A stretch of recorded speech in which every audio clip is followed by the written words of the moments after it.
right. Welcome back to another episode. Got a special episode today. Got Trinity, got Kay. We also got Destiny. And we're bringing you a new episode with a few more points we're going to hit on, a little different from the normal. But I'm going to let everybody introduce themselves and we'll get started, man. Junk. Yo, back for another banger. This your boy Junk. Sorry for the past few weeks where we have not been live streaming, but we are back on the live stream segment. You already know how we do it for the podcast. I'll let Mike go ahead and take over. Yo, back at it again with these two ugly motherfuckers here and these three beautiful ladies here. How y'all doing today? We got Trinity, we got Kay, we got Daz, and we're gonna get into some shit today. Y'all know my goal is to piss somebody off. I want somebody on this bitch pissed off. I'm gonna let these lovely ladies introduce themselves, and then we're gonna get right into these topics. I guess we Not y'all all froze. Okay. Trinity and then hit Destiny. Yeah. I'm Trin. We're just gonna see what this nigga really talking about. You sound like a lot of BS to me. It's on me. Sorry. Yeah, go ahead. I'm Go ahead, Jess. I'm just here for the ride. We'll see what happens. That's a bet. Get it, Mike. I'm All Kay. right, so I just came You and ain't gonna talked take to no? you. Nah, we already beefing. We just me and her already beefing. I don't need. so I need to pay attention to her. Nah. So let's get right into it. You forget. So, men cheat. Oh, you right. Let's not. I'm cups up. I'm not smoking. Cups up if you got them. Cigars up if you got them. Nigga pull out orange juice. Okay, it's apple juice. Man. It's apple All juice. right. Let's jump right into a topic, man. So, when men cheat, women stay by their side no matter how many times they cheat. But when a woman cheat, niggas be out of there. Why is that? Shit, gonna pop it off, Des. So I live by the man leaves because they feel like the woman cheating is more emotional than when a guy cheat. They just trying to get their rocks off kind of thing. I don't agree with it. I just feel like women tolerate a lot more than men do. I think women are a lot stronger than men are, so they don't have the capability to stick around like women do because women foresee things longer than men do. So I ain't gonna say men are weaker. I just feel like y'all just don't have the capabilities to tolerate, being hurt. Oh, wow. I'm gonna tell you, in that aspect, I'm weak as hell. You cheat on me, I'm gone. What you talking about? I'm gone. I'm weak as fuck. Hey, so like my I'm be the weak. like personally, I feel like women don't go out there to just cheat with anybody. Like y'all want to keep y'all body count low for the most part, or y'all just want to keep dealing with somebody y'all accustomed to. Y'all ain't finna just go jump around and jump from dick to dick. So it's like more emotionally tied. But for us, like it don't really be like that. I go knock down the three real quick. That's not true either. Because it take a woman a long time to cheat. Like you gotta been putting her through some stuff and she just fed up and now she's over it and she moves it for her. A man can have everything at home that he asking for out of a woman, get everything he need, and he's still just going out there to do what he do just to see if he got it. So why not? So Men leave when a woman cheats. Solely because men move out of ego. Like women are typically less attached from their ego, so they'll literally put their ego aside, put their boundaries aside, and just try to like seek middle ground, seek higher ground, just kind of like try to figure it out no matter what. It's just because like a woman at her core is looking for peace, right? And she wants you to be her peace. Whereas when a woman is finally fed up enough to cheat, men who are still like moving through the ego and processing from ego, y'all be so hurt by that because y'all struggle with ego and ownership. Like your woman in your mind, as much as you hate to admit it, is absolutely like a piece of you or an extension of you. So by extension, you guys consider her a form of property. So when you're like your pussy, right? So when your pussy go out and give herself away, you're like, oh my God, like what I'm supposed to be this fucking bitch ass nigga and fucking keep her? Nah, fuck that, blah, blah, blah. And the whole time that you preaching like, fuck that bitch, get this money, you at home sad as fuck because like that was really your ride or die, right? Like that was your rib. Now you just, you one less rib out. Damn, I wanted to argue like shit, but she's not wrong. That's tough. She's tough, man. I mean, Because it's like territorial. let's look at it. And it ain't got differently, shit to do with a body count, because I'll let you know, like, I ain't got no shame in none of my shit. Like, I'm just as animalistic as any of these niggas out here. Yo, if I want to fuck, I'm gonna fuck. I could give a fuck about a body count. Yet, like, yes, when I was younger, I probably would have hit a dude up and been like, oh, you know, this is a nigga that's already learned my body, already know how to make me come. I don't gotta work as hard. That's bullshit. Like, it's not about a body count. It's about the fact that, like, women will really detach themselves from their ego and go to war with the same man incessantly, over and over and over and over again. Hey, y'all watch the Pivot podcast with Michael Beasley? When that nigga said, I'm tired, yeah. that's why I want to cheat. She's fucking tired. Like, she's tired. She's tired. Nah, some of them My cheat. question is, like, why not just remove yourself from the situation? If you feel like that situation is never gonna change, why do you never just think to yourself, maybe this shit ain't gonna change? Let me just move on. They moved on by cheating. But you could have That moved on was before you even got the cheating. That's what I'm saying. Like, remove yourself before you even get to that point. If you really feel Okay, like so the reason for that is simple, right? Like, people typically will not leave a relationship if one or both parties are still committed to making it work. So the reason why the relationship didn't end is because one of the two of y'all was still committed to making it work, which meant Lil Mama, the one who got cheated on in the first place. So, like, Wait, you said, wait, hold on, say that again? So think about it like this, right? Like, typically relationships only last when one or both parties are still putting in the work to make the relationship work. The reason why the relationship didn't end after he cheated and why you got to stay in the relationship is because she was still committed to trying to make it work. Okay, I'll forgive you. I'll deal with the emotional stress. I'll deal with the angst, that, and the third. But when she cheats, y'all not committed to making that shit work. Fuck this bitch. How dare she? So when the commitment ended, right? She had the commitment. She was trying to make the relationship work. Once that ended, why she didn't just leave? Right, that's the same question. You know why? Because she was tired and she got her get back. I mean, but you can make the argument that at that point, you're not cheating because of emotions. You cheating off of get back. You just upset. I guess it is with emotion though, being upset or being sad or being hurt is emotion. So sometimes people just want you to feel how you made them feel at the end of the day too. It don't always be about, get forgot. It's more so you hurt me, now you want to see what that feel like. And I feel like when a guy gets that done now, yeah, but that's not fair because women tolerate a lot more than men do. Women are a lot stronger with a lot of things that men do. So men they can't tolerate what women tolerate when men cheat. So do y'all? For me, I'm not going to cheat back. Like, I don't even think that women are stronger. Yeah, that's not good for me. But I think it's more so about time. Like, a lot of times you see how much time you done put into something and just walking away is hard because it's like, damn, I done put in X amount of years. But at a point, like she said, you're tired, you fed up. You like, forget it. So I personally don't think that women or men are stronger in a relationship. Like, I know exactly where you're coming from. But for me, it's not like, oh, I'm stronger than this man and that's why I take more shit. I just think that, like, society has instilled in women to shut up and fucking take it just because it's been so long. Like, the shit my grandpa put on my grandma, a nigga today could never. Like, there's a nigga right now walking around with one kidney because I stabbed him. Like, and that shit is crazy to say, but that's the reality of it. I am like, we tell white people all the time, I am not my ancestors. You gonna get got fucking with me. It's the same way. It's the same energy that y'all should be telling your partner. We ain't gotta dig into that. I know what y'all trying to dig into. We ain't gotta dig into that. We ain't gonna dig into it on the podcast. But on a side note, I want to hear this story. Yeah, I'm gonna say we ain't gotta dig into that. Like, on a side note, I want this story. Like, in terms of like cheating, in terms of like, women just could take a lot more than men. No, fuck that. No, we can't. Like, I think we all take the same amount. It's just that women are taught to handle it differently than men. Like, from young, like, women's values are always just, hey, like, this is how you move. This is how they literally, like, black women are taught to function without black men. And then they wonder why we get in these black on black relationships and they don't happen, why they don't work out. Like, the system has literally designed it to fail. So let me ask this question.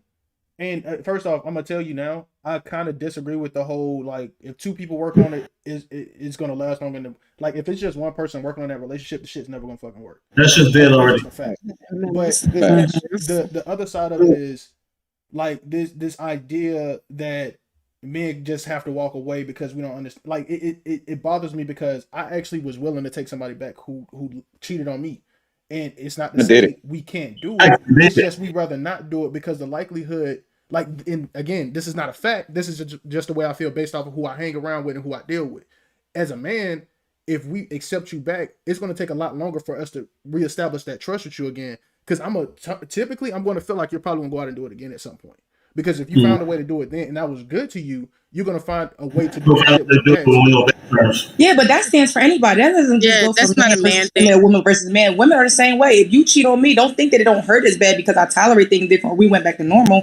The trust is still broke or the pain is still there. You know what I'm saying? I just feel like women have this capability of when things happen bad to them, they move to an extent where it's either we going to deal with it or we're going to let it go. So if we cheat, woman or man, and the significant other takes us back, that's kind of you taking me back, accepting what I did. We're going to move forward. Yeah, the trust is broke. We'll probably never be the same.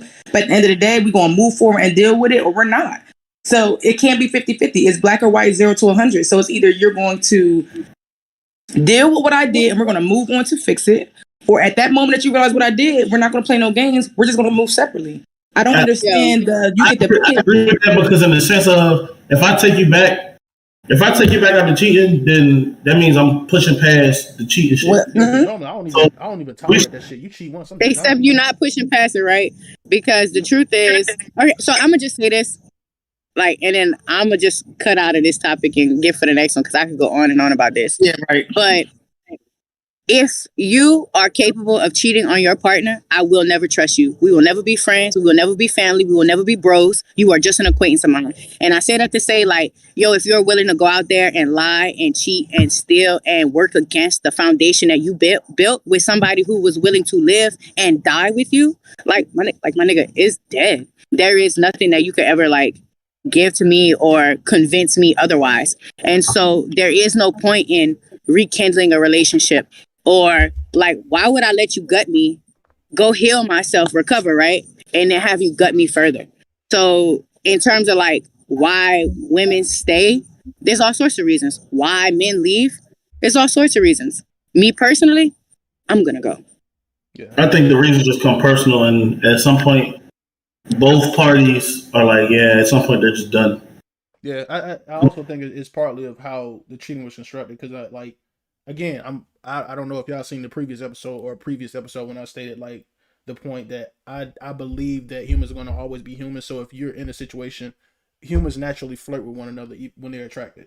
That level of I guess it's a form of disrespect to other people, but for me, it's whatever. That's a form of cheating to a lot of people. And some people would literally just break up because of that. Some people wait until it gets to the physical point. Some other people just say cheating is at once you hit that emotional level, when there's emotional bonding, that's emotional cheating. But there's different ways of doing it. So when men detach themselves, it's not necessarily because of the emotional cheating or y'all are just flirting at work, because we can get past it. It's just all right, you got to chill out as long as that shit don't come to my house, whatever. But once that shit becomes physical, it becomes a different game. Yo, cheating and stealing, cheating are the same thing. There is a difference between being cheated on and just feeling like you're being cheated by your partner. That's not the same thing. And a lot of times, people confuse the two. This is what I define cheating as. You feeling some type of way about what has occurred is not cheated. It's not cheating by definition, but you do feel cheated out of the situation. So you need to expand on that. Let's talk about it and have a conversation. But not every single incident where you feel cheated in a situation means that your partner actually cheated on you. And a lot of people love to say, oh, he cheated, he did this.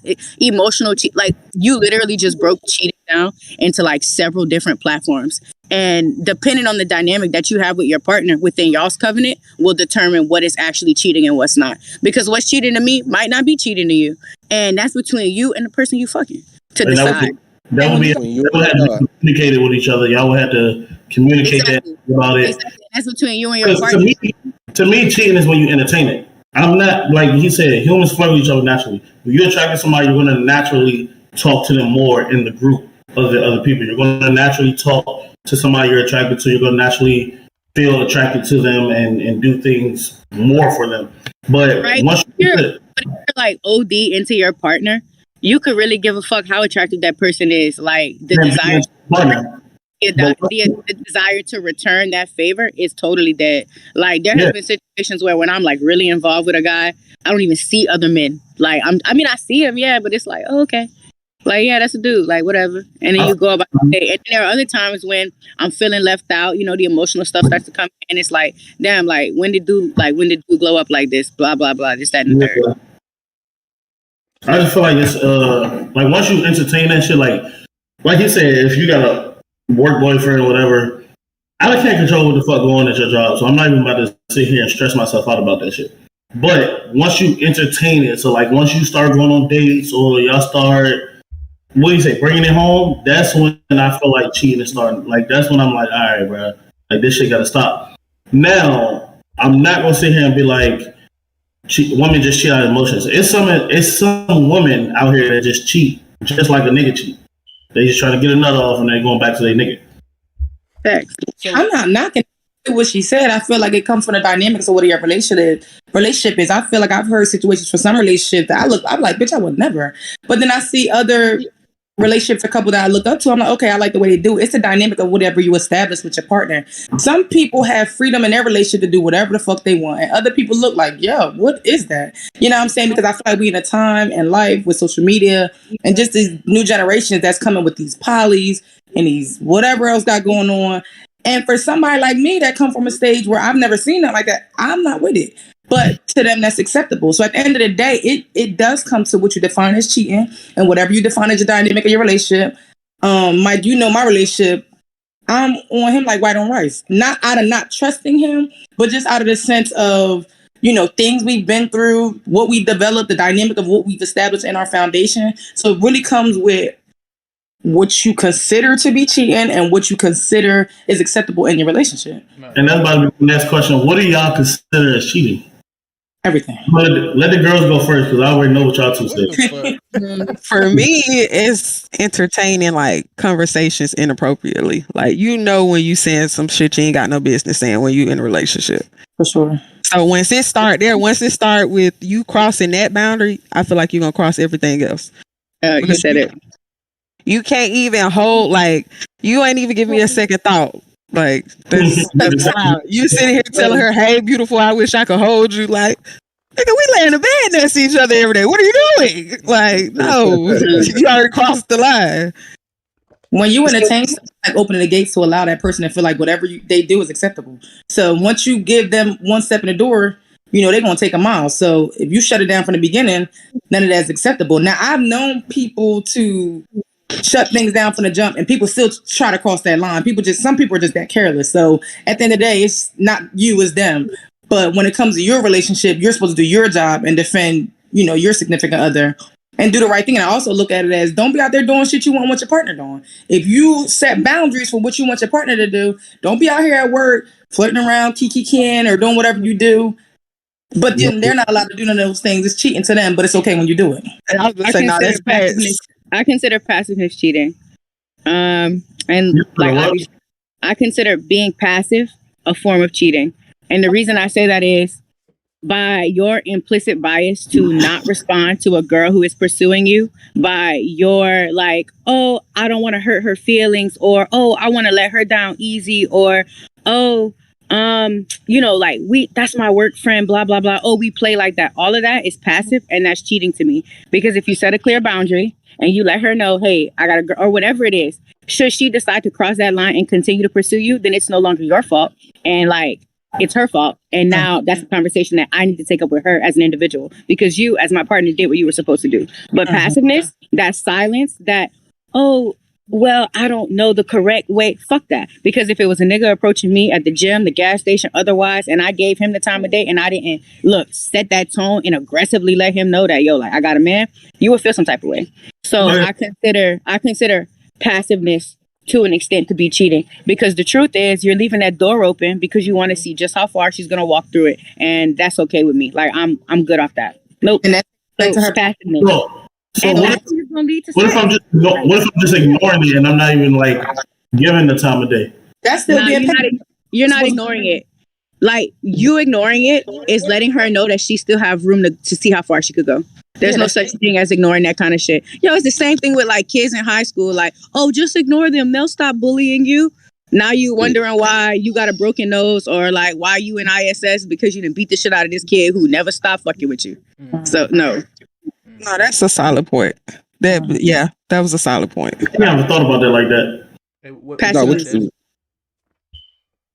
I'm going to speak realistically. I ain't going to speak to y'all how I am in my relationship because I'm super like, I'm like a mama relationship. But because I know the time we're in and I'm a female and I know females and power, sometimes, like she said, it's not him. It's them. So like she said, once you do your part, which is why my relationship reassurance is number 2 in my relationship. Communication is always going to be number 1, but reassurance is a big thing. Because once I'm reassured that you play your part and you are who you say you are in my relationship and this is what you want, then I shouldn't have to be worried about nobody else out there because I'm going to know whether I'm around or not. You out there doing what you're supposed to do. Women are very aggressive and when they want something, go for it. You know what I'm saying? So something that it's not him. So then that points me, which people don't want, to step in and now I got to rearrange the situation. But I'm gonna tell y'all right now, I don't have a problem with that one. I'm just saying that because I'm very when I'm into somebody, like sincerely into somebody like I am in our relationship, I go very, very hard. So at the end of the day, if he's doing all he can, he's supposed to do, and outside world, and I gotta step in, now we got a real problem. Yeah, I heard that. So you can't really mad at your partner when they do what they supposed to do. Like I said, we live in a world where motherfuckers gonna go after what they want and they stop by no means. So now you gotta step your level up a little bit. Right on. Fellas, I need y'all input, bro. So honestly, I think I'm gonna agree with Tran. So the passiveness, that's like a big issue for me.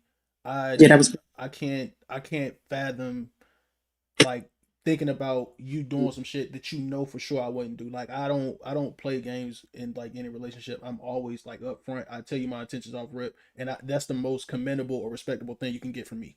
So if I'm giving you that level of respect, don't go behind my back and disrespect me. You know Jacob and Chris, they all want to fuck with you at work. This, that, and the third. They're gonna find any way to get your number. You ain't drawing that line in the sand. You ain't telling these niggas like, yo, I got a nigga at home. Like that ain't the shit.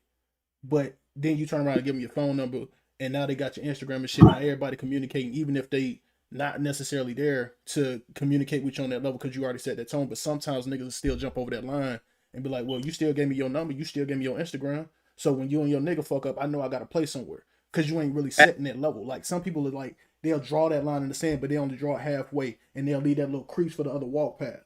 But if you draw that line all the way through, like Trinity said, like, yo, nigga, like it ain't no room to come in. I already set the standard. So if you do get my number, we really talking on some business shit. We talking on some work shit. Don't hit me up otherwise. But some people really do leave that little wedge of that door open right there. And that shit is non-negotiable for me. I agree with you, but I kind of disagree because if we go back to the Instagram thing, like I keep bringing it up, bro. Females can like, I'm not gonna say they can't give a nigga their Instagram, but we've seen niggas shoot a female, stab a female, want to fight her. You got a room. Like if you can get like women, the one thing that I love about women is, bro, women's bodies are naturally gifted. They can feel a vibe from a mile of fucking way. If they know they're coming close to somebody who's going to be in that vicinity, like they got different reactions. Some of them get scared and they panic. And you got others like these three who in that situation, they probably be like, yo, I slide it to him real quick, but I'm going to block it as soon as he hit me up. They just want to get out of that situation. It's about reading the room. You can't put that same dynamic on every female. Hey, look, just to kind of reiterate on that, like I've had a bottle smashed in my face before just from telling a nigga no. But in the same breath, like type of female, like just the type of female that I am now. Hold on, we talked about this not too long ago. Like I went on IG Live and complained about this, and I was like, "Yo, I'm at the gas station, like buying beer, getting gas, whatever I'm doing. Like I'm pretty, nigga. I'm not friendly. Don't talk to me. No, you can't get my number. No, you can't fucking come up to me. No, you can't touch me. Yes, nigga, I'm tatted. You're not blind. You could clearly see what's up. Back up. You get closer to me, my nigga, like, I'm gonna jump. Like, I'm gonna bite. And, like, you have to be that way. You have to. And, yeah, you know, a lot of times it's like, oh, you didn't have to act like that, blah. No, I don't even give a nigga space to even ask me, how you doing today, beautiful? Blah, blah, blah. No, fuck that. I don't got shit to say to you. I don't know you from a can of paint. You don't know me. Like, back up. Like, looking is the most that you could do, and that's only because you got eyes. Like, I came here to do my business. I'm getting back in my car. I'm going home.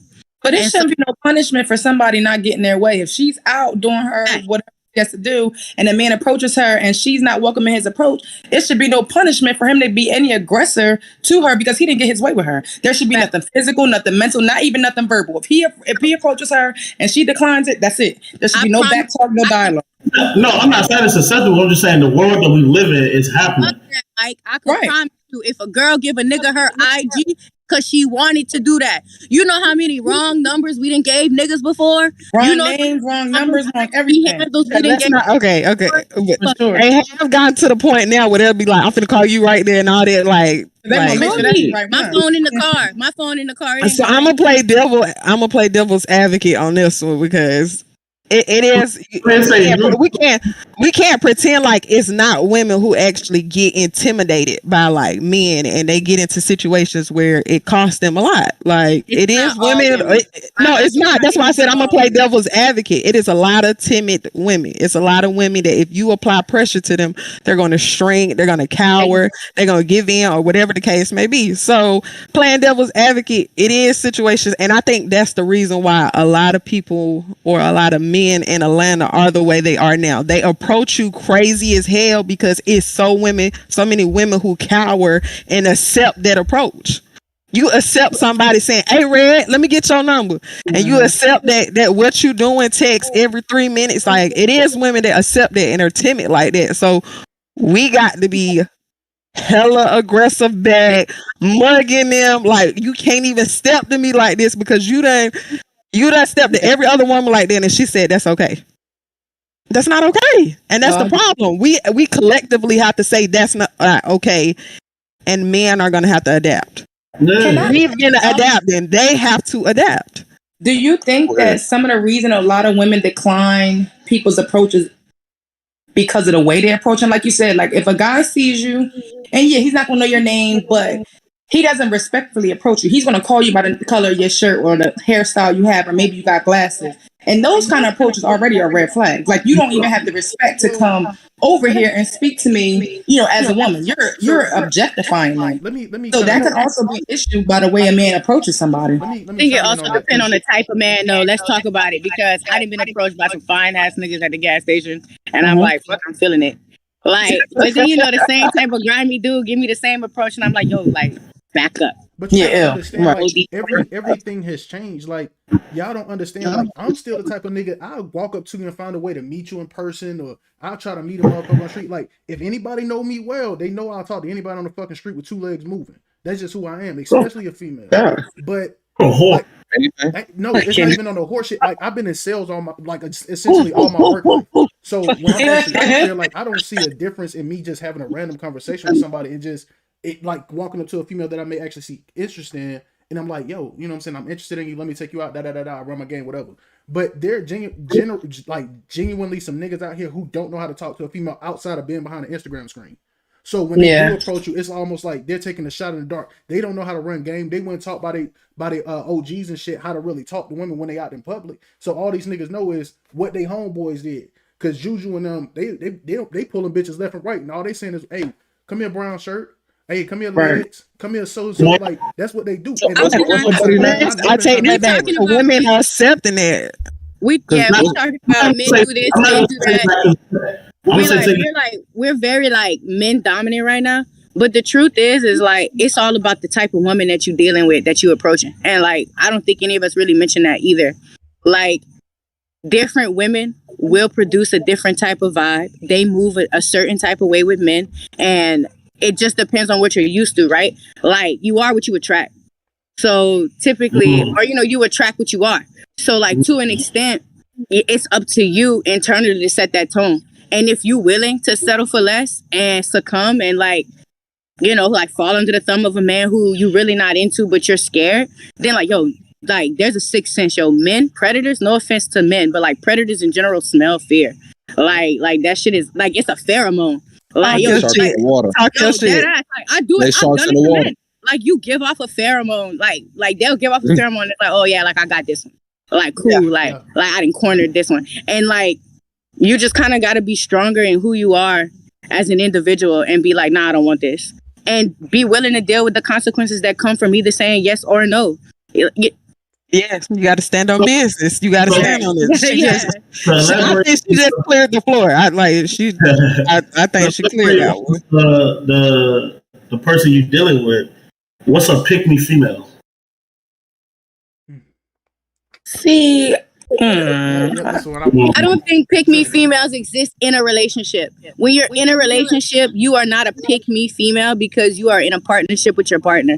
The whole point is I'm saying like before, right? But like pick me female, I think pick me niggas and pick me females only exist to a single person, to a person trying to attract a partner. Because we define exactly what that necessarily is. So if you single, okay, for y'all, if y'all single, right? And this dude walk up to you, y'all exchange numbers, what in you says that's the nigga I want to pick? No, because hold on. So that's not the context of what a pick me is. A pick me is basically when you go on social media and you see these posts from like females saying, if you want a man to pay all your bills, then you need to be the wife in the house, cooking, cleaning, taking care of the kids, no questions asked, sex whenever I want. Like that's what people are saying the pick me's of the situation. So how you gonna identify what a pick me is basically how you receive the visual aspect of what a pick me is. So if I know for me, what's up? Nah, for me, okay, I'm gonna say what a pick me individual is for me. That is for somebody. I feel like that is selling yourself. Like when you have to sell yourself to somebody, I feel like you're saying pick me. I'm not gonna sell myself to you. Like I'm not gonna tell you like why you should choose me. I'm not gonna tell you all these great qualities. Like if you don't see them, that's just it wasn't meant for you to see. But I'm not gonna sell myself to you. So I feel like that's a pick me. Somebody is selling themselves to you. Like by me, like salesperson. Number two. Mm-hmm. What you say, bro? I said I feel like if I'm trying to sell myself, then I'm competing with someone else, and I'm not competing with nobody. Either I'm with you or we're not doing it. Yeah, but if I'm selling myself and then you finally do pick me, what if I don't live up to what I sold you to? See, but my thing is if I gotta sell myself, I didn't want you to pick me from jump. Like, I know what I bring to the table.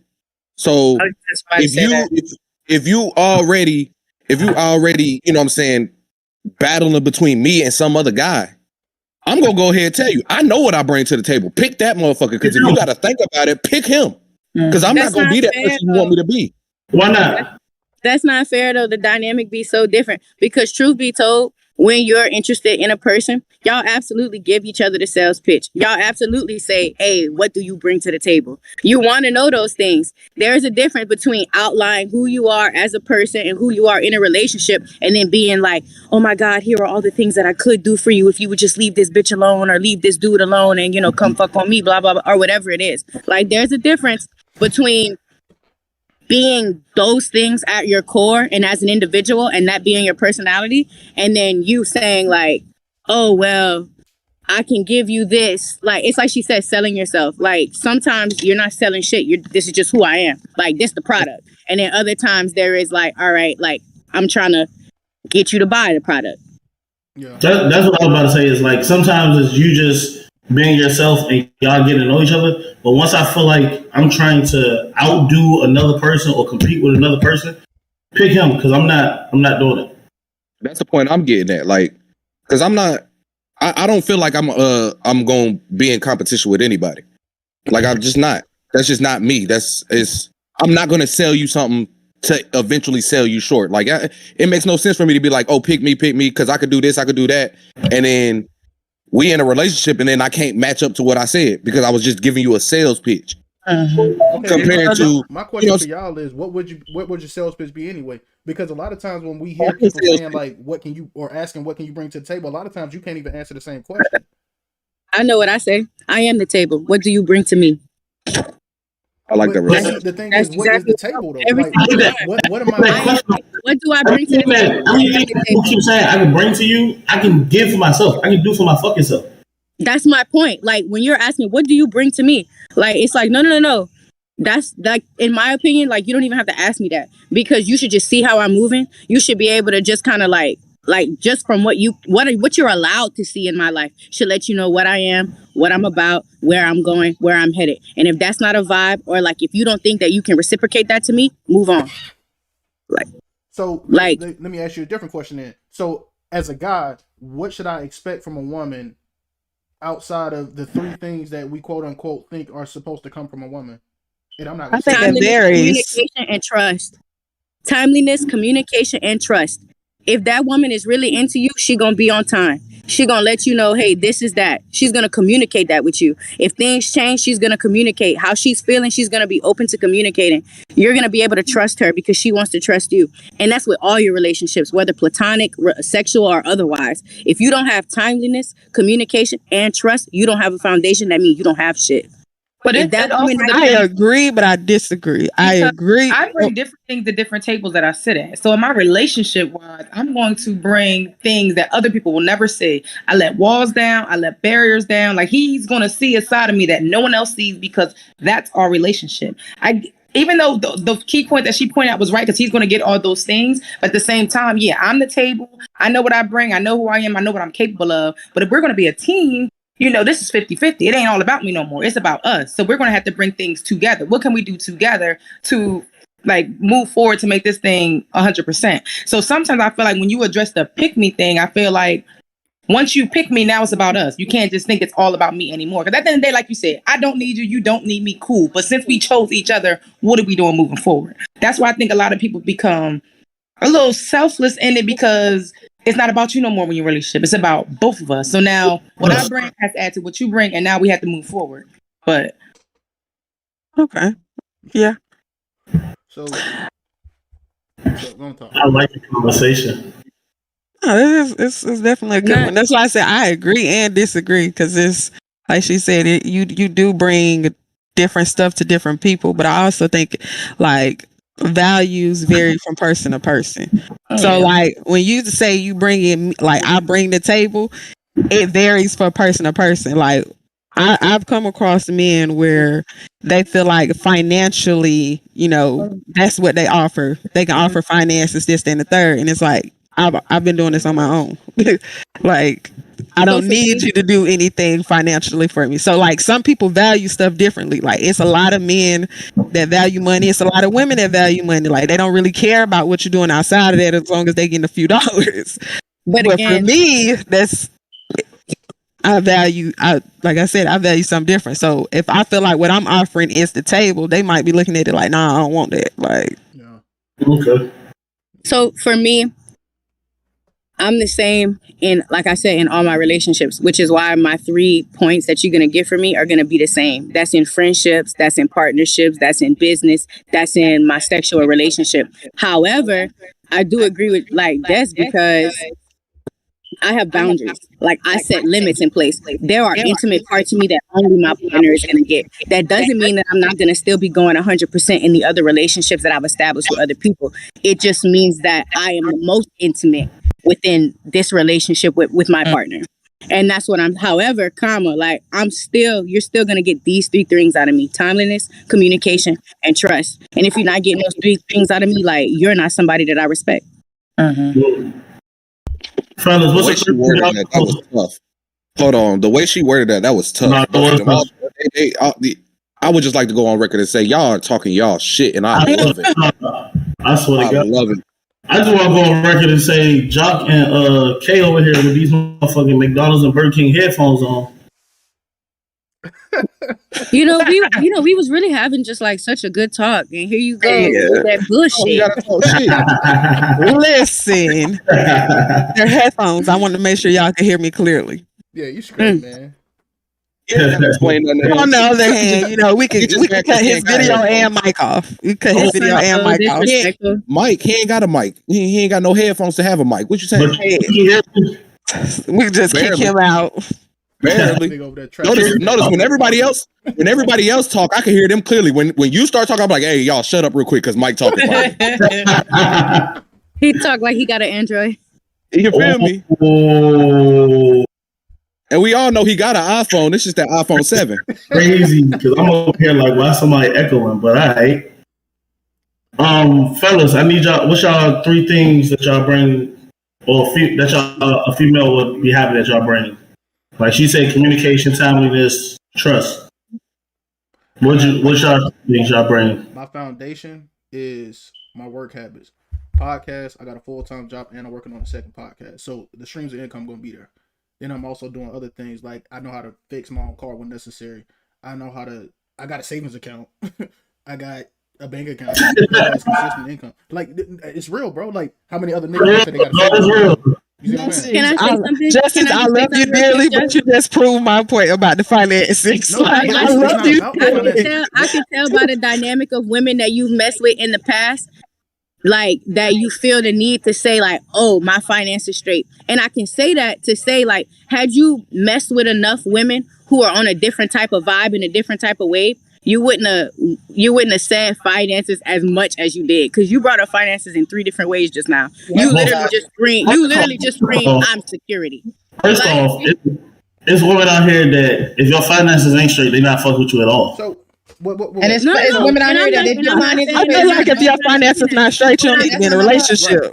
Like, you can tell the type of women. I agree with that. You can tell the type of women that Justice attracts solely because he said, like, I know that at my foundation, I bring finance, which means that in your past, just me deducing, right? Deductive reasoning suggests that the women from your past were looking for a man who brought a sense of financial security. So now at your base, at your core, you feel like you need to be a man who says that, like, yeah, I bring financial security, when in all actuality, the women who you should be attracting are the women who have their own financial security. So that should be taken off the table, and you can start with something else, honey bun. I get that. Because he's fucking awesome. I just want to put it on the record that my best friend is awesome. Okay, like you offer way more than finances, Justice, and we have these personal conversations all the time. But see, this is where I'm getting at. So like when I talk about finances, it's not the finances to show off to a female. I can give 2 fucks about what you know about what's in my pocket. But the reason I'm explaining the things the way I'm explaining them is because for my podcast, this is something internally that I found is something like a safe haven for me. This is somewhere I can come and just be happy. It has nothing to do with the money, but me saying that I have the 2 podcasts plus I have my job is just me saying those are my accomplishments that I'm completely proud of. Those are the things that I'm holding up to myself right now, because honestly, everybody doesn't have a job. Everybody doesn't have a source of income, and nobody has the courage to get up on in front of anybody to do a podcast. But the other side of me says I've been through enough hardship financially that even though I'm not looking for a woman that's financially secure, even though I would want that, of course, my savings is something precious to me, because I never really thought about actually keeping a complete savings. And to be honest, there's not a lot of niggas out there that got savings either. Regardless of if they got a bank account or not, they don't have a savings. They're living paycheck to paycheck just like everybody else. I don't want to be like that. So what I'm coming from is this is a valuable thing for me. It's not about the finances. Yes, it states that finances are in it, but these are my accomplishments that I'm completely happy with. But the third thing that I offer is maybe not the best thing in the world in comparison to the last 2, but it's peace of mind. You ain't got to worry about me going out cheating. You ain't got to worry about me going out doing some stupid shit, getting locked up. You ain't got to worry about that shit. That's the one. That peace of mind is the one. It's not like everybody values things differently. The way I value them and the way I give things off is completely different. So when you hear about me telling you about things that I'm happy about as far as my accomplishments, if I tell somebody else just like how y'all interpret it was me giving y'all 3 different financial avenues. To me, it wasn't a financial avenue. For me, it was a milestone. My savings was a milestone. Me finally reaching the peak of my happiness and my purity. Like, I may not be pure physically, but mentally I'm pure. Like, I feel like everything is changing for me now. So that's the thing that I'm holding valuable. So when I bring that to you, that's so much positivity I can bring to the next woman. That next woman's going to have the same level where I am mentally and physically and emotionally, that now we're just an indestructible two. I don't want to go into something else not knowing what my value is. Yeah, I can tell you what I can bring to the table, but let me just tell you my value. That way you know that when we do have a table, there's too much to put on that table. So now we gotta have a fucking dining table, and we gotta have a kitchen table. And we might have to have an island because I'm gonna bring so much to you. I love it. Okay, Thanksgiving dinner. Okay. Holidays. Okay. Mike, I would love to hear your 3. Like, absolutely. I got one more. Just would love to hear it. Like, since everybody want to hear mine, I was waiting for somebody to say peace. I was going to say that. First of all, I'm going to bring peace of mind. I'm not going to come into a relationship with a fucked up mindset. I'm supposed to be your peace. You're supposed to be my peace. In a relationship, I feel like that is one of the biggest things. We can't come in here arguing every fucking day. I don't like that shit. What? Mr. Chaos don't like arguing? Yo! Hey, I gotta snatch the headphones off. 2 is gonna be trust.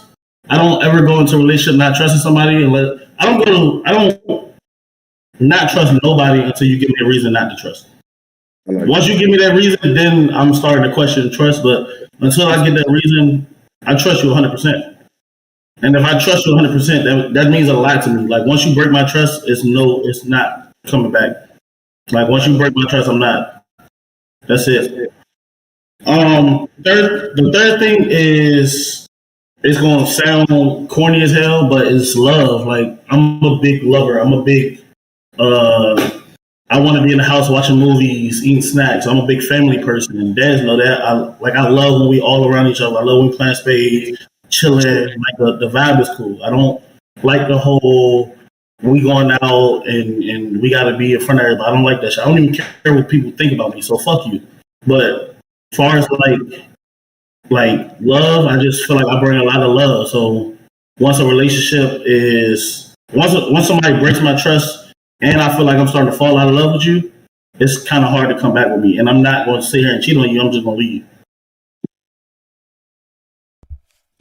Can I ask y'all a question just like off the record? I know it's not one of our 6 topics. It don't matter. Isn't it, y'all don't find it just a little hard to, like, don't y'all find it like a double standard to say, like you just said, Mike, oh, I'm not going to cheat on you, I'm going to leave. But, like, Kay already said it, like, yo, you put so much time, you invest so much into this partnership. You, like, it's an investment. Fuck the time, like, just the money, the resources, like, the love, like, you literally become a nurturer. You literally pour into this person. You know what I'm saying? Like, you want to cultivate a positive relationship with them. You watch them grow. Yo, you cook for them. You feed them. You know how much of an intimate spiritual act like cooking and feeding somebody is, actually like nourishing their body, and you do it daily. And so like you do all of these things, and so to say like, oh, I'm not gonna cheat, I'm gonna just leave, like, isn't it almost hard to be able to say like once you're in that situation, you know for a fact that you're gonna leave? Right now I'm gonna say no, it's not hard because I've already been in that situation and I already took somebody back and tried to fix it. My thing is though, all my shit falls in line, right? So if you break my trust, then now every time you go somewhere or you do something, now I'm thinking, oh, is she gonna do this shit again, or what's she doing? And once you do that, now I don't have peace of mind because now I'm stressed the fuck out, or all day I'm thinking, is she about to cheat on me again? Am I doing everything right? What can I do better? Like, I don't like being like that. If it's no reason for me not to trust you, and I'm just like, what can I do better? That's just me trying to make the relationship better. But if you cheated on me, broke trust, I take you back, cheat on again, I'm not about to keep sitting here thinking, what am I doing wrong? Is it me? Could I do this better? I'm not doing that because now I'm stressed the fuck out. I'm not focusing on work, anything. I'm just thinking about what I can do better. And in reality, it's not me. Bro, I'm not. Pick me. That's not easy, bro. That shit is not easy. Go ahead, man. Thank you. Oh, I just was saying really quickly that just for being an example, being in a relationship that I'm in, just like take it to the first topic we were talking about. We both been through stuff. Like me and my boyfriend been through stuff. We've been through infidelities in our relationship. We've been through like everything in our relationship. On both sides or just one side? Yeah, on both sides. On both sides. Okay. We've been together 4 years. We have a baby. Like we've established like a solid foundation. I always think back to when it comes to my relationship and why I've stuck around so long. And like you said, I couldn't explain it in no better words, Trinity, that we poured and poured and poured and poured into each other. To think that we've been through something so rough that someone else can look at and be like, oh, you should leave. When in reality, when we know the inside of our relationship, it ain't that easy. Even before my daughter that we had, like, we have both come from 2 dark pasts from each other, and then we got together, and being together meant so much. Like we have done everything we could, like you said, the food, the cooking, the date nights, all the things we've done to keep uplifting each other, that if something happens on his behalf or something happens on my behalf after everything we came from, I'm gonna look like I'm gonna stick beside him. Like I know what he did might have hurt, or what I did might have hurt him, or whatever the case may be, but at the same time I feel like our love outstands the pain that we've caused, and we choose to move forward. Now, if you break a mirror right now and try to put the piece together, it's never going to be the same. You might still see yourself, or you might get close to what you're looking for. It's never going to be the same. But long as you keep pushing to maybe put the pieces closer, maybe buy a new mirror, your goal will always be what your goal is. I just look at it depending on who you are and what your circumstances are and what you're looking for, that you're gonna get out of it what you're looking for. It's not always just as easy to be like, oh fuck it, I'm done, or oh fuck it, I'm gonna go cheat, or oh fuck it, I'm never gonna talk to this person again. It don't work like that. I just think that the day and age we in, it might seem a little easier because, like y'all said earlier, oh, this person might be more attractive and I'm interested, or this person. It don't work like that all the time. So even though he said breaking peace of mind, I feel like you got to reevaluate who you are and what you're looking for out the person you with, because it's not always that easy. Yeah. Hey, there's a lot of fish in the sea, but when you look at your nigga, that's your fucking fish. That's your fish. That's your fish. My fish. Now, I will say, Des, that little analogy you just dropped. If you break a mirror, you might be able to. You can't put all the pieces back together, but you might still see us. I love that. That shit was. Yeah, I mean, that's how I look at stuff when I'm in pain in my relationship. Like, all right, girl, like. I'm just gonna say I'm gonna make that a Facebook status. I'm gonna tag you in it. Just know when it goes. When we go viral, we go viral. Okay. But go ahead, bro. Yeah. Hey, look. So I ain't gonna hold nobody. Like, I heard you, Mike. I almost disagree with like 60% of shit you said. I disagree with Mike. Like, bro, like you gotta understand. I got 2 kids by 2 women, bro. Even if I knew the relationship was like in turmoil at the time, bro, I was busting my ass to fix the shit. I didn't care, bro. I felt like something in me could make this shit work. And I don't care how many times she didn't change or she did change. I made the adjustment every fucking single time because I wanted to save it. Now, when it got to the end and I realized, all right, it just ain't gonna work. It's gonna fall apart if I keep trying. All right, cool. I'll let it go. It doesn't mean it's gonna be easy because I'm finally letting it go. It just makes it that much harder because, bro, I'm really looking in the face of like my real reality. My real reality is I'm about to lose someone that I invested so much time in. I invested so much trust in. I invested so much of my money into, so much of my time into. I fed them, just like Trinity said, fed them. I'm feeding myself. We having events, going out on dates. All this shit is supplemental to what you actually get out of it. All that supplemental shit you invested in, whether it be time, energy, or emotion, like, bro, that all fits into the category of love. And when you start loving somebody, bro, you can't just say like, all right, you cheated on me, I'm a dick. And I used to be that nigga, bro. Like, Kayana can attest to it. I used to really, Jock can attest to it. I used to really be a nigga who would go sleep with somebody, and as soon as I seen them do some shit I ain't fuck with, done with them. I act like they never existed. But now, nigga, I got kids in place. I went through 2 relationships in the last 6 years, got kids by both women. And I promise you, I'll try to say both. It was not an easy walk away. I don't care how you see me. I don't care how you see me emotion right now. None of this shit's easy. I'm not saying it's easy, and I think I probably need to elaborate. So, like I said, I took somebody back out of cheating. I have tried to fix relationship, and I've fought for it. That's why I said now it's easy. Like if I get into a relationship today or tomorrow, and in 2 weeks you cheat, I'm done. I'm not about to sit here and do this. But if it's the reason why you could say it's easy right now is because you haven't fallen in love with that new person yet. That's why. The point that we're trying to make is you're objective because you don't have the emotional attachment. You're just sitting there saying like, yeah, if a bitch cheat on me, I'm leaving. You forgetting the time. You forgetting the effort. You forgetting the romance. Let me punch him real quick. Wait. So no, hold on, Jock. I've been waiting. Hold on, Jock. So I'm gonna punch you a couple times, Mike, because you need to hear this. No, hear me out. You need to hear this shit. You're going through some shit right now.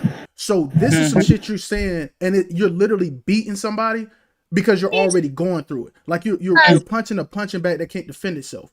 So for you, because you're so deep into it at this very moment, you're gonna feel like it's easy because you're walking through paths and like you're just getting out of something. So like every single person that you deal with from this point on until you find that person, you're going to basically treat them like nothing. And it's not to say you're going to treat them like nothing, like they're never going to be a human being to you. But every single time they make a mistake, you're going to do exactly what I did back in high school. So this is going to be easier for you because you're already transitioning out of something hard. But you damn sure fought for that shit. You're just pissed off and sad now because the shit's gone and you have nothing else to fight for. Now you have to think about something else. But what I am going to tell you, Mike, is when you find somebody that you're gonna fight for again, bro, I promise you, your ass gonna be dead ass in your heart again, and you're gonna be fighting for that same motherfucker. This shit ain't easy, bro. It's just easy for you now because you're still going through some shit. This shit's still fresh. It's really fresh for you. Me and Jock have already been through a divorce. I'm gonna tell you like this. I never got married. I broke off an engagement. You kind of know. You know. For me, I told this man the other day, like, I still love you just as much as the first day. Like, there's no infidelity. We just unfortunately grew apart. And he's seeing somebody else. Like, I just met his new girlfriend, and I love her, and I love them together. But I'll be lying to myself if I sat here and said that there wasn't a part of me that when I finally decided, hey, maybe we shouldn't get married right now. Maybe we shouldn't be together. And it hurt. And I cried and I mourned like a death. Like, I mourned the death, right, of my future. That I wasn't like, hey, I absolutely have enough faith to think that maybe one day in the future, when we're better for each other, it could work out again. And you know what happened? He found somebody better for who he is currently as a man right now. And that shit hurt me to death. That shit hurt me to death. But that's how I know, like, hey, I really love this dude. Because the girlfriend that he have right now, the woman he introduced into our son, I couldn't want nobody better. I couldn't want him to be like, I wouldn't want him to be with nobody better unless it was me. And I'm proud of him. And so when you get to a place where when you're comfortable enough in yourself and in your spirit and in your individuality, and like, it's going to always hurt. But when you could look past that pain and really focus on like, this is the reality and this is what my future looks like it's going to be okay, bro. Like, and that shit sucked. There are nights when I'm by myself with my kid in the bed, like, yo, we only had this baby with the promise that I wouldn't be doing it by myself. And here I am with this 3-year-old doing it by myself. Then I look at my son and I'm like, that's okay. Like, it's all right. Like, and yeah, the shit hurt, the shit difficult. Cause you fight, fucking fight.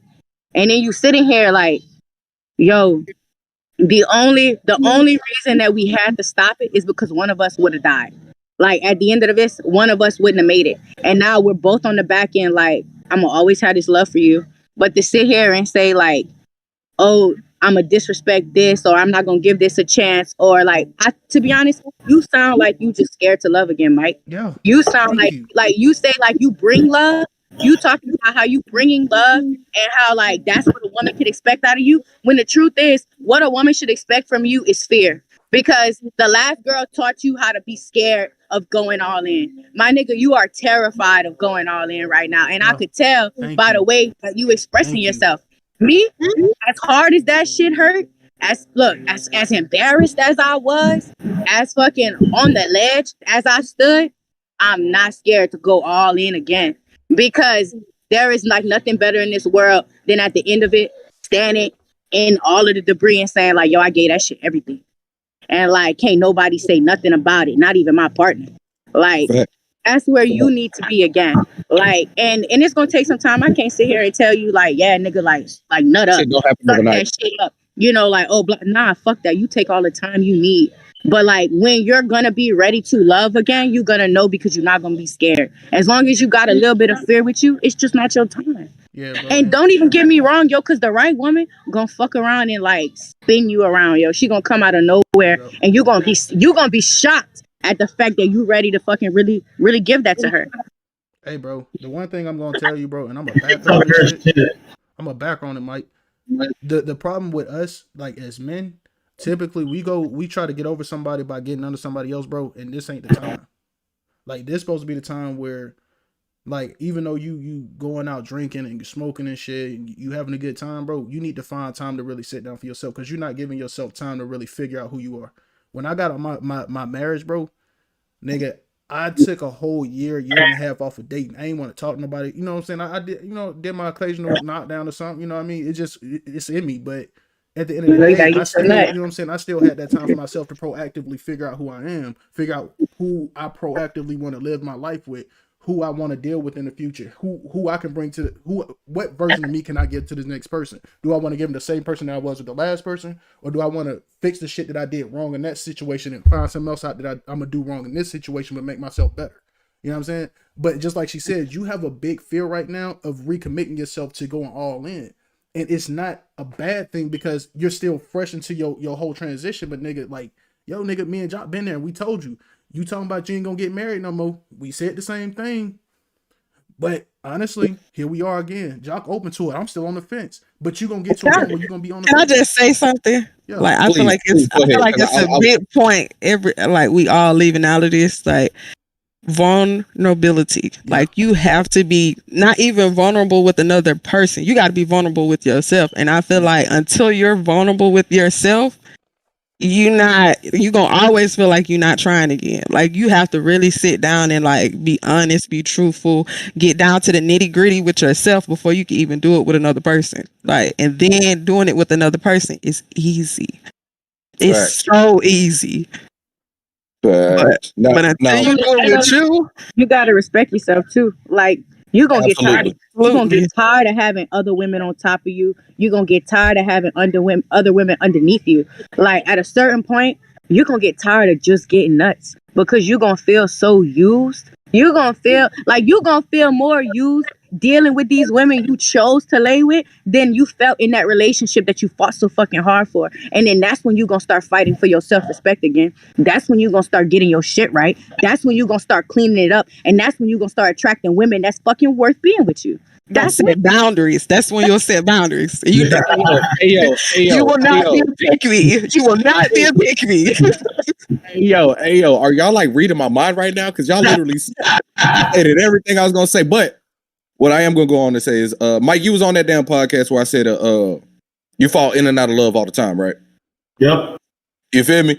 That being said, you know what I'm saying? You got a partner, whatever. And I've been in your shoes. I have truly wore your shoes till the motherfucking wheels fell off. My shoes are okay. You said what? Nah, I fuck with you. Yeah, go ahead. Wear your willies. Stop playing with me. What I'm getting at is you fall in and out of love all the time. For me to say like I can still comfortably and be like, yeah, nah, I ain't fucking with her no more because she cheated on me. Nah, that's some bullshit. That's some bullshit. Straight bullshit. Because every time I do something or every time, you know, whatever happens, I always look at the basis. Like, why did I fall in love with this woman in the first place? What made me look at her and be like, she could possibly be the one? And every time I think about that, when all those feelings come rushing back, all those emotions come rushing back, I'll be like, all right, cool. Is it worth fighting for? That's why it's hard. That's why I can't be like, oh, that shit easy. That shit easy to be like, man, fuck that shit. Yeah, that's right. That shit is hard as fuck, bro. Like, I don't care what you done been through, bro. I'm telling you now, man to man, I'm telling you now, no matter what you've been through, if you deal with that same situation with another person, it's going to be just as hard because you're going to be like, well, shit, at one point I gave that person my all. What is stopping me from giving that person my all again? That person made me see myself in another light. Like I looked at, and that's what's going to happen to you is you're going to look at yourself like, yeah, I ain't fucking with this shit no more, blah, blah, blah. Then you're going to have a person that be like, you know what? That's willing to fight for. And then when that shit happens and some bullshit happens and you got to question that, what is it? Is it really willing to fight for? I promise you, you're going to be Mike Tyson in the ring. Floyd Mayweather in the ring. Goddamn, you hear me? You going to be in that bitch fighting, bro. I'm being honest, bro. You just going to be in that motherfucker trying to fight, bro. You're going to be fighting. And if it's not willing to fight for, then, all right, whatever. It is what it is. You take that shit with a grain of salt. Hey, Des, you said something. I kind of just want to speak on it because it really touched me. You said like I've been with this man for so long and we've both had like our grievances on, you know, both sides of the relationship. And when other people look at it, they say, oh, well, I'd have left. But like, you're not us. You're not in this relationship. And like the things things that you didn't say, but I feel like didn't have to be said, but like should be said now for Mike's case is thank you. It's simply like there was a time when there was nobody else in the world. It was just you and him. There was a time when y'all were at y'all absolute lowest. And the only person who even remotely understood, sympathized, held, cared for you was that other person. And so that's what you're fighting for again. That's what you're working towards. That's why it's worth it. And so for what I say that to say, like, Mike, with you, you don't have that fight anymore with this person. And that's how you know that, like, that's not the right person. That's how you know that, like, it's not worth it anymore. Like, and some people genuinely are seasonal folk.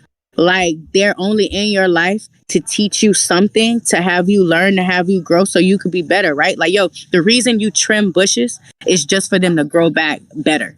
Like, that's the reason we have pruning season. My nigga, like, I'm gonna tell you like this, like something that I heard, I want to say maybe my mom said it to me the other day, but there was a particular calling on your life. And sometimes if your hands are full juggling all that bullshit, you won't even be able to answer that call. There is a lot of times when like people will literally hinder your progress because they're not meant to reap that blessing. That's your harvest. My nigga, you about to come into a harvest. Like, you just in a season of winter right now. That shit cold. But you know what happens after winter? Yo, you come into spring. And some blessings, like sometimes those fundamentals, all of that good, bountiful stuff just ain't meant for that person. And that's why they had to die in the winter. Not all trees live through winter, yo. Not all of them do. And so you got to think about that. Some of these things do have to be put to rest so that you can grow, so that you could bloom, and so that you can have your hands free to pick up the fucking phone when your fucking future's calling. And like, that's what you got to think about. I appreciate your shit. I'm finna go viral off these little 2 tweets. I'm finna drop. Boy, what? Trinity, nigga. Or what? It's funny because we was just talking about, like, me and my friends was just talking about like how you miss a blessing by people that are around you, and you like, and I have I want to say a hero complex. I'm an empath. Like, I empathize with people a whole lot, and you see people in messed up situations, and you feel for them, and you want to do what you can to make that situation better. And then when you do, and certain stuff starts to take place, and you wondering like, dang, why I'm not being blessed like I was, or you get to a point where you're like, oh, I see why they were in the position they were in. I get that. So for you not, like she said, for you not to have that fight no more, I think it all just boils down to like, y'all are no longer compatible. And that's okay. Like, that's okay. And I feel like you have to tell yourself that. Like, if something didn't work out, it's okay. Like, it's okay for stuff not to work out. Like, you just gotta, for me, it's more so, I'm happy that it happened and I got to experience it. But it's okay that I no longer have to experience this. I feel you. But we're gonna get the topic off me because we got a whole church session. Became an intervention. We got our last one. We still don't like you if it make you feel better. But who do y'all think is the prize in a relationship, the man or the woman? That's a hell of a Neither. It's not about the person. It's about the ending. It's about the progress. The prize is what comes when we put, like, it's okay. So I have this theory, right? It's if I'm giving you the tools to build this house and you show me time and time again that you're not able to put it together, if this was real home building, I'd fire you and find a new builder. And so the prize isn't I'm the prize or he's the prize. It's the house. It's what we're doing. You know, it's what we're building. That's the prize. The prize is the end. That's literally the only way to put it. You can't think that in a relationship anyone's over or better than the other one. At the end of the day, you're in a relationship to go to an ultimate goal, and that goal is the prize. So there's no other way to look at who's better or who's more valuable in this situation than y'all as a unit moving towards the ultimate goal. Because that's how I look at my relationship, is that our end goal for what we want in life together is the prize. That's what we're fighting for. That's what we're reaching for. That's what we're walking towards. And that's ultimately the best thing that's going to come out of us being in a relationship. But you just made a solid point, though. Both of y'all did. The fact that neither one of y'all feel like you're more valuable than the next person is why y'all are still fighting for y'all relationship. Exactly. It's when you feel like, oh, it's me, I'm the prize, you'll continue to go from place to place, person to person, because it's nothing for you to look forward to. I ain't gonna hold you. I'm gonna just say, like, a lot of reasons why women can't find men and be happy is because they don't want to settle. And the truth is, like, they're so in their selfish energy, and it's okay to be selfish, you know, in some aspects. But like when you become too selfish in that selfish energy, like you really miss out on an opportunity and you really miss out on a blessing. So the reason that a lot of these women go refusing to settle, and now they're 50, 60 years old, unsettled as fuck, unhappy as fuck. There's still people with my job all the time. Still looking for that one thing because they're looking at it through a selfish lens of, oh, I don't want to settle. When the truth is like, you know what being settled means? It just means being still. It just means being at peace. Like when the dust settles, it just means that everything is at peace. So you literally saying you don't want to settle. You literally just put that on your life. Yo, I don't want to be at peace. And now you wondering why you 60 years old and ain't got shit figured out. But I also you live in chaos. That's 0 or 100 with me too. The selfishness in a relationship is 0 to 100. So I feel like when you're in a relationship or you're with somebody that you truly want to be with, the selfishness goes out the window because now you're living for you and for somebody else. Not so much for them, but when you're with anybody as a friend, family, co-worker, relationship, you're going to have to accept certain things that you might not, you know, have done yourself, but you're going to have to, how do you say that? You're going to have to accept things in your life, in any relationship that you are in, for, I don't know how to say it. More so, like, I'm just saying that if you're in any type of relationship in life, somebody's going to bring something to the table that you disagree with or you don't like. But y'all going to come to some mutual agreement to be able to move that and move forward. I always look at things outweighing the good with the bad.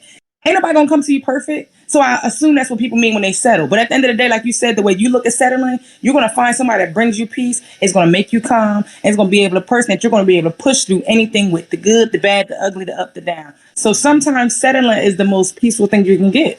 That's the prize, is being settled, being calm, being still, being happy, and, you know, hitting your ultimate goal. That's the fact. The selfishness goes out the window to me. You can't be selfish in a relationship because it's not about you no more. That's fact.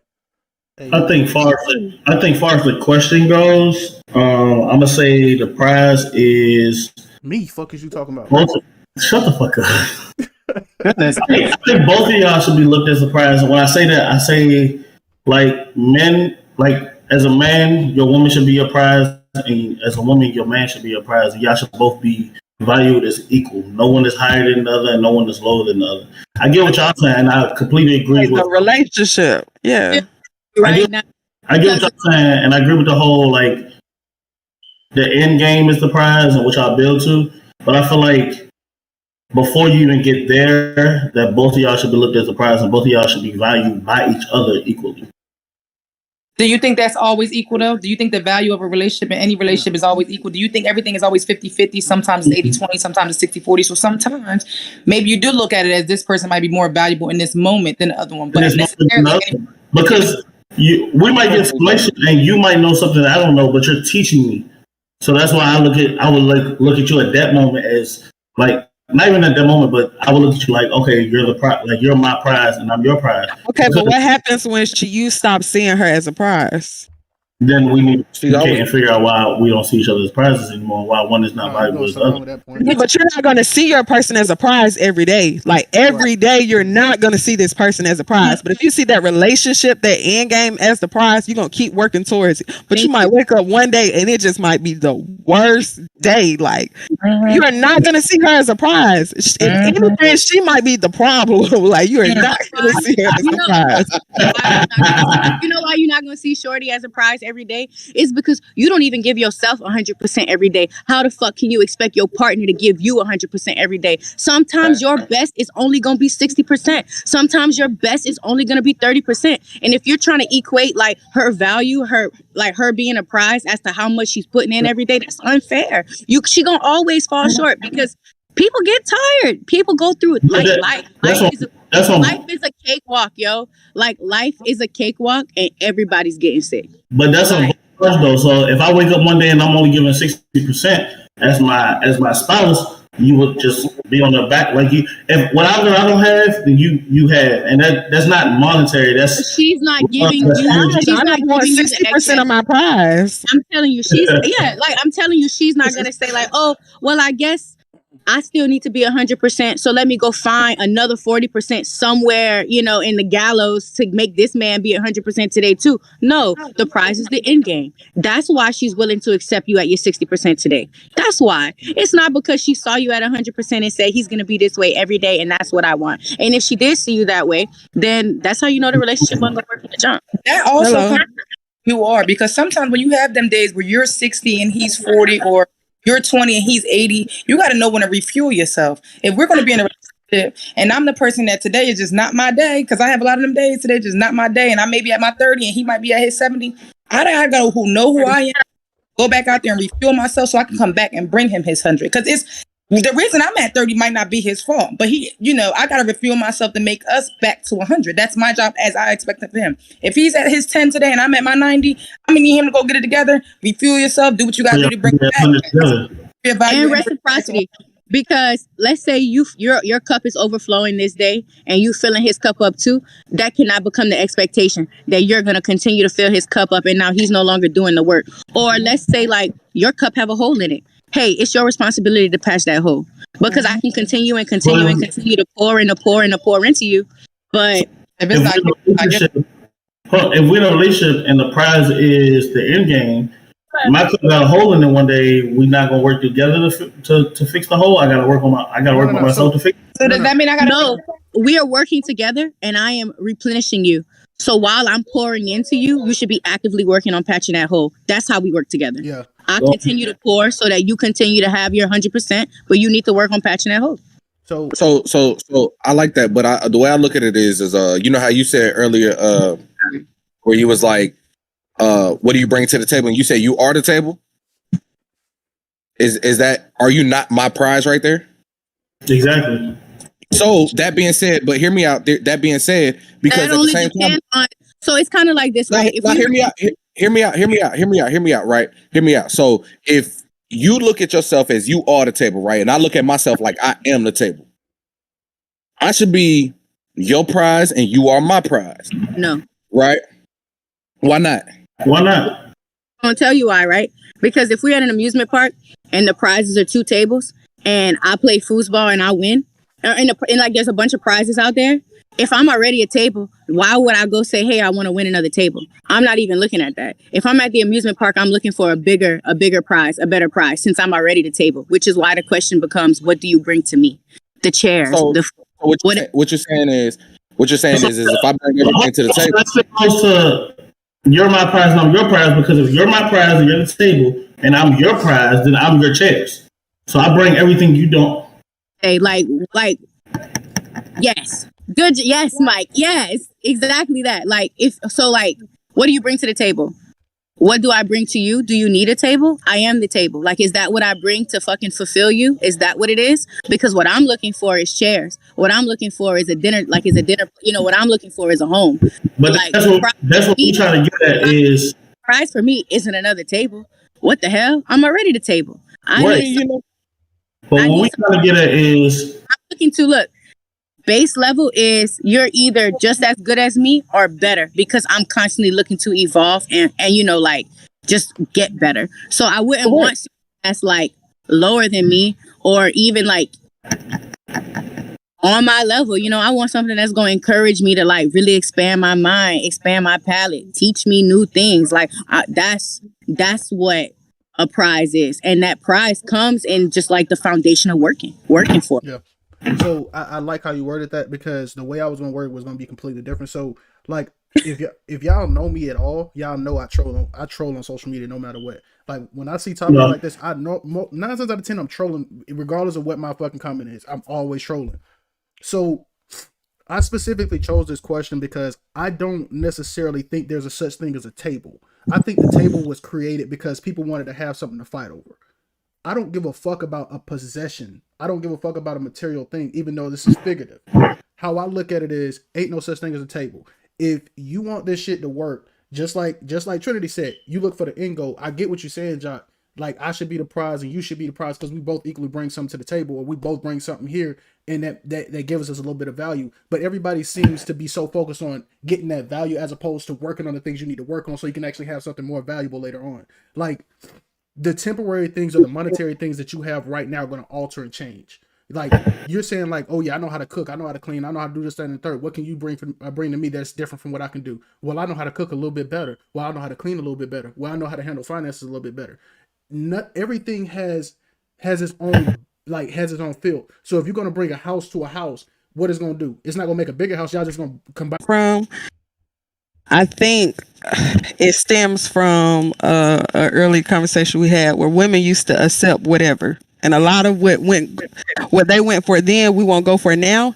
And I think that's because at some point, women's only value was the fact that they could take care of a house. They weren't in a position where they could go work or they could go learn or they could, that they can bring more to themselves. So now when it comes to a situation that we can do all of these things and then some, and we're supposed to be building this house together, so to speak, because that's what a relationship is. Y'all ultimate goal is to get married, have kids, maybe not have kids, but whatever. It's to be together and to do life together. So when it gets to a point where we're doing life together and we speaking of value, I can do all of this stuff for me. I can pay my bills. I don't need you. I don't need financial support. Why I'm choosing you is because I want you. I like the comfort you bring me, the conversation. You know what I'm saying? It's like little stuff like that. So I think that that's why I disagree with you. Like it got to a point where we didn't have to accept the fact that you was the breadwinner or you went out and hunted, whatever the case may be. Like, but I can go hunt for myself. But isn't that more of like keeping things fresh? Because it's almost like from what you seem to be describing, it sounds like basically what you're looking for in a guy is to renew what we have going on every once in a while, just to make it feel new and make it feel fresh. So there's like a never-ending feeling. It's companionship. It's simply companionship. I'm not looking for financial security. It's like I want to experience life with somebody. Right. So that's what I'm saying. Like I yearn for the comfort. Like I'm a woman. I want to be touched. Like I yearn for comfort. Like I want to get excited, and when I get good news, like I want to have my person that I can share that with, and I don't have to feel like you got an ulterior motive. Like because girls are catty, they nice and nasty. So are men. They'll you got a new job, but secretly praying that you lose the position you in. Like I just want that person. I want to go to Paris in spring, but with my person. You know what I'm saying? Like companionship, not financial security, not for me to have a place to lay my head. No, none of that. So when it comes to what I'm bringing to the table, I'm never going to offer you, oh, I can clean your house, I could cook your food, I could do this and the third. Like that's why I say I'm not selling myself. Like I want the same thing, companionship. And I just want to know that I'm safe with you back. That's it. I love all the answers. I love the conversation we just had today. We're gonna start to wrap it up. I'm gonna let my boys say their closing remarks, and then the ladies next, and then I'm gonna go ahead and wrap it up today. SB, you want me to go first with me? Go ahead. I bet. Ladies, first and foremost, ladies, y'all literally just made this episode. I promise y'all. Like y'all was talking, all three of y'all was talking y'all shit. So please tune in for next week to come back for episode 2. Fellas, you already know this podcast is not possible without y'all two. I appreciate everything y'all do. Y'all coming through and, you know what I'm saying, and popping this podcast off like y'all do. That's all I got for y'all. Oh, wait, hold on. Before I go, y'all know I got to say my famous line. That's between y'all and y'all God. All right, continue. Yeah, normal shit every week, man. Again, thank y'all ladies for y'all, pulling through on the podcast. I think we got a part 2 coming. So for everybody watching, make sure y'all stay tuned and tune back in next week. We got the next episode going. To the boys, appreciate y'all as always, man. What's that? Ladies, anybody got anything to say?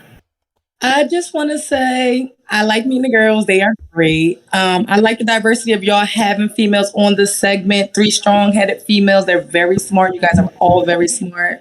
Y'all brought a lot of insight to me today that I'm going to take with me further in life. So I appreciate that, and I am looking forward to episode 2. All right. What you got, Trey? Thanks. I'm really just happy that we got to talk. And to be honest, Mike, the fact that you came humbly to this episode and not on bullshit was really nice, because like look at where we got. You know, look at where we were able to get to because we took it with like a sense of seriousness as opposed to like, you know, the riffraff. So it was nice. I just had like you guys. that shit. Yeah. I want to say, first off, it was nice meeting the ladies and the gentlemen, but y'all definitely dropped some gems, and it was nice to feel heard, and so I appreciate that. This felt like a very safe space. So for whoever y'all have on here next, it is a super safe space. Like, you will feel heard. I don't know why she's talking about next, because we know who's coming on next. It's gonna be y'all three again for part 2. I'm talking about like after us. We established that. Come back for part 2 next week. As always, I'm here with these 2 ugly motherfuckers. This shit wouldn't be able to happen without these 2 ugly motherfuckers. I'm here with these 3 beautiful ladies today, and they came to talk their shit today. Yeah, I got them a little riled up before, so I like that I did that. Lady, that would make it hard for me to find my clip because y'all was talking y'all shit. No bullshit. Now I gotta search through the whole video and shit. Whole video.